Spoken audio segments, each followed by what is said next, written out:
As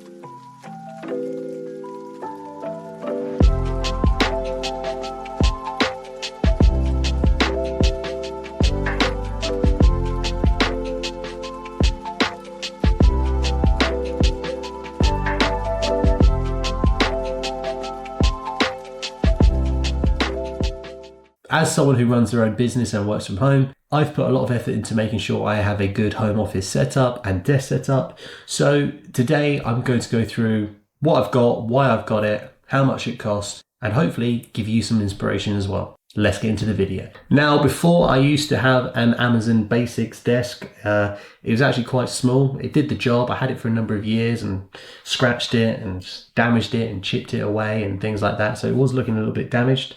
But recently I got a much bigger desk. It is a fair bit wider than my last desk, so it does make things a little bit easier when it comes to storage and just having a little bit of space to move things around.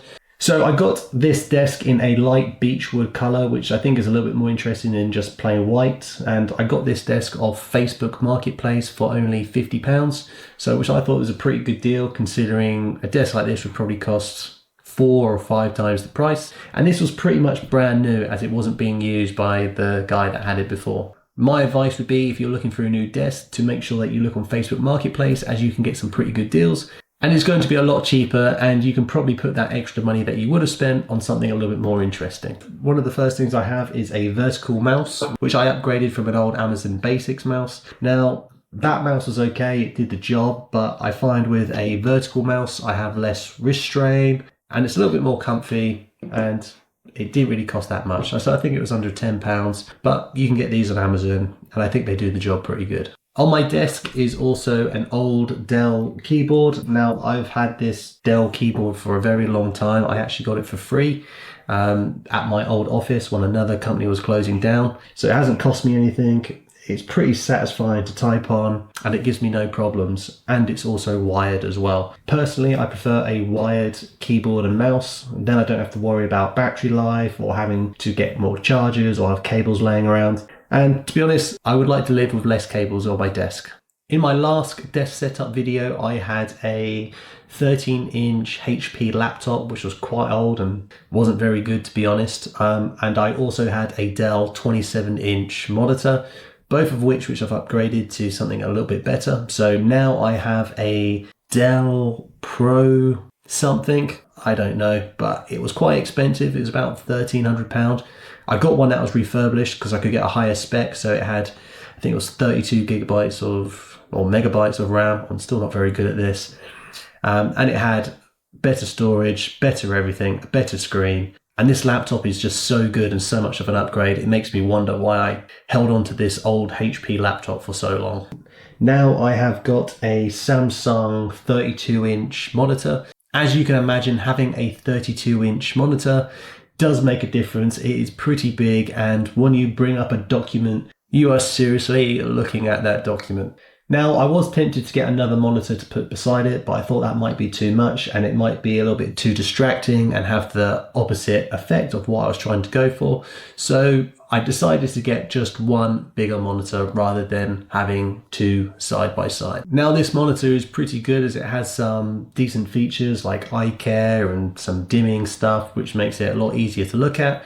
But if I put dark mode on this, then to be honest, my eyes don't really hurt that much, which is probably a good thing when you're staring at a screen for 8 to 10 hours a day. Now, this screen wasn't cheap. It cost me about, I think it was like £250 or £300.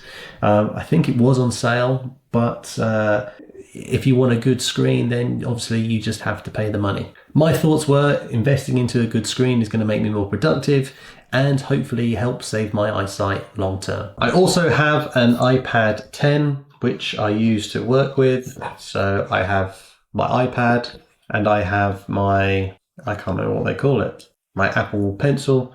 Now, if I want to make notes, then I can use this. But again, it's a pretty handy tool when I need it. Sometimes when I'm working, I like to turn it on and put a little fire on my iPad on YouTube and work along with that and make things a little bit more homely. Okay, so headphones. Now I have two sets of headphones. So I have a pair of Bose sound cancelling headphones, which are, I would say, something that you need if you work from home or if you're working in a busy space and you're out and about on your laptop, then you want to be able to cancel the sound so you can concentrate. I also have a pair of wired headphones as well for when I'm making calls, or if I need something to take with me and I don't have enough charge on my sound cancelling headphones. Like I said earlier, sometimes having too many cables is a bit of a problem, so it's a little bit easier if I just plug my headset in and make calls. Then I don't have to worry about phones, chargers or cables or anything like that, and I can just make calls straight from my laptop. On my desk also I have a pack of whiteboard marker pens which I use for my whiteboard for making notes. So this could be finances, interviews, I don't know, start dates, revenue, quarterly figures, annual figures, all that kind of stuff. Now what I actually store my whiteboard pens in is actually an old Nescafe coffee tin. Why do I want to spend £4 or £5 on just a pot that's going to hold some pens essentially, whereas I could just use this and it hasn't cost me anything and it still does the job. I do have some other kind of pens and highlighters on my desk to help me make notes and squiggle things out, but to be honest I prefer making notes on my computer. Then I can just copy and paste it and put the notes where they need to go or delete something if I've done it.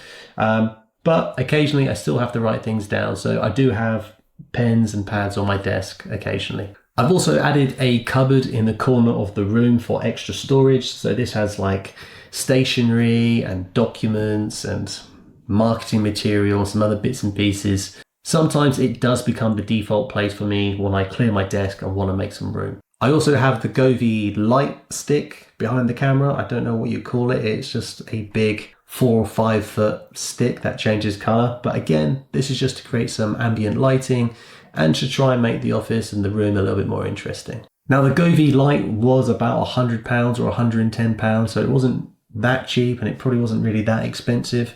The light bulb was around £30 or £40 I think, but again there's different options. I know Philips do some lighting systems and different options that you can get there, but the Govee lights that I've bought, I still enjoy them and think they do the job. I do have some accessories on my desk and some little decorative pieces to make things a little bit more interesting. So I have a little IKEA fake plant, which makes the place seem a little bit nicer and a little bit more interesting.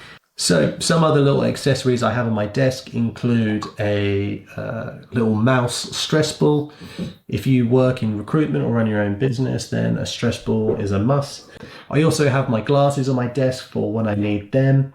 I have my whiteboard marker. I have some chapstick in case my lips get chapped. I also have my watch from my wife. What else do I have? I also have a little souvenir from Rome, which is a little gladiator's head. So I like to have that on my desk, just again, make things feel a little bit more homely and a little bit more interesting. When I was putting this space together, I had 2 things in mind, and that was productivity and trying to be as comfortable as possible. Because if I'm spending a lot of time here, I want to make sure that I enjoy it, I can do it for a fairly long period of time, and I get done what I need to get done when it comes to work. If you have any suggestions on what I can do to improve my workspace, I would love to hear them. So comment below and I'll see you soon in the next video.